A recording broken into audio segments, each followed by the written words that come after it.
दीवार पर टंगी सास। पंजाबी में कहावत है, सास चंगी होवे या ते दीवार ते टंगी होवे। संगीता की शादी भी एक ऐसे ही घर में होती है जहां उसकी सास दीवार पर टंगी होती है।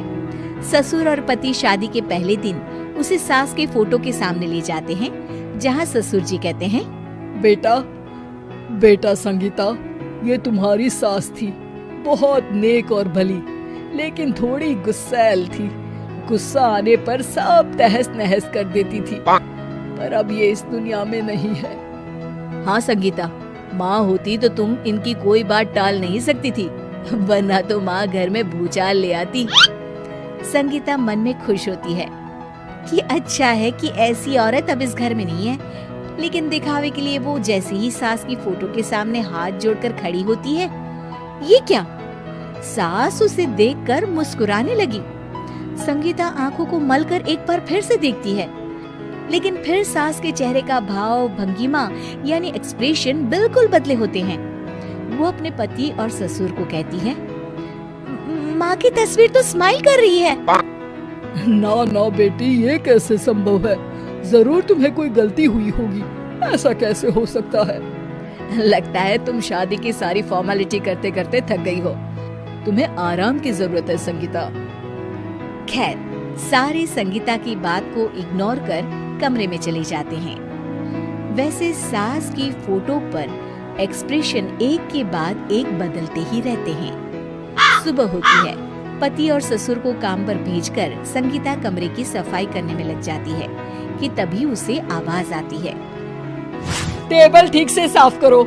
ऐसे भी कोई टेबल साफ करता है? इससे अच्छा तो ये गंदा ही था। किसी औरत की आवाज सुन संगीता दंग रह जाती है और सोचने लगती है कि आवाज कहाँ से आई। आवाज को नजरअंदाज कर वो फिर से अपना काम करना शुरू करती है, लेकिन इस बार तो आवाज बिल्कुल उसके कान के पास से आती है। मेरा घर है ये, जब तक मैं थी चमका कर रखती थी, हर एक चीज शीशे की तरह थी। तुम्हें तो ना सफाई आती है ना कुछ पता है। क्यों तुम्हें मेरे घर की जिम्मेदारी दे दी गई है? पता नहीं तुम में मेरे बेटे को क्या दिखाई दिया। मैं होती तो एक से बढ़कर एक लड़कियों की लाइन लगा देती। अब संगीता को समझने में देर नहीं लगी कि ये आवाज किसी और की नहीं बल्कि उसकी सास की है, जो दीवार पर टंगी है। वो उसके पास जाती है और कहती है, नमस्ते सासू माँ, मुझे तो कल ही लग रहा था कि दीवार में कुछ काला है। वो दीवार नहीं, दाल होती है पगली। सही पकड़े हैं सासू माँ। तो क्या हो गया आपको जो आप यहाँ भी चैन से नहीं बैठी हैं? सुना मैंने आपका व्यवहार काफी गुस्से वाला था।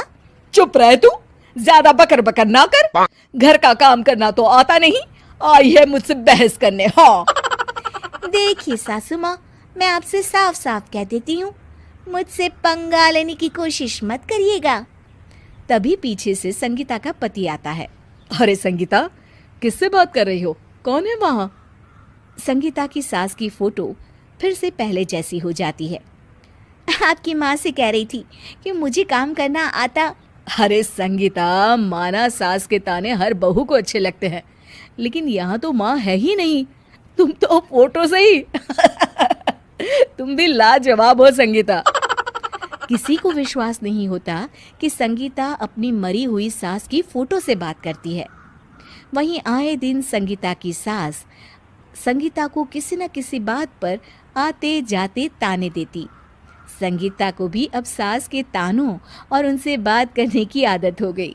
वो कभी खानदान की कहानी तो कभी तीज त्योहार कैसे मनाए या किसी व्यंजन की रेसिपी सास से ही पूछती। सारा दिन घर में अकेली संगीता की सास अब उसके लिए तानों के साथ पक्की साथी की तरह भी रहने लगी थी, जो किसी और को नहीं बल्कि संगीता को ही सुनाई देती। तो देखा आपने, सास बहू का रिश्ता हर रिश्ते से ऊपर होता है, फिर चाहे वो खट्टा हो या मीठा।